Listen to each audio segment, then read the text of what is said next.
كنت في الطلبية في مشوار تبع فيصل، وانا ماشي لقيت محل اسمه عم جمبري. عديت عليه، اول ما شفت شكل الجمبري شدني على الاخر.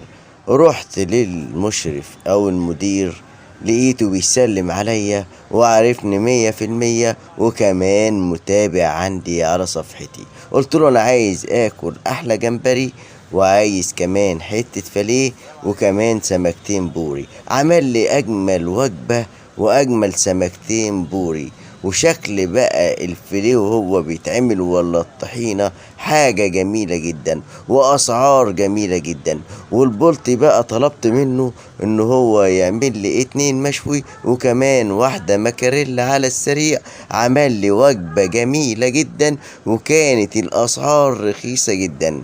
عم جمبري في الطلبية عند ميدان الساعة قدام مستشفى القاهرة.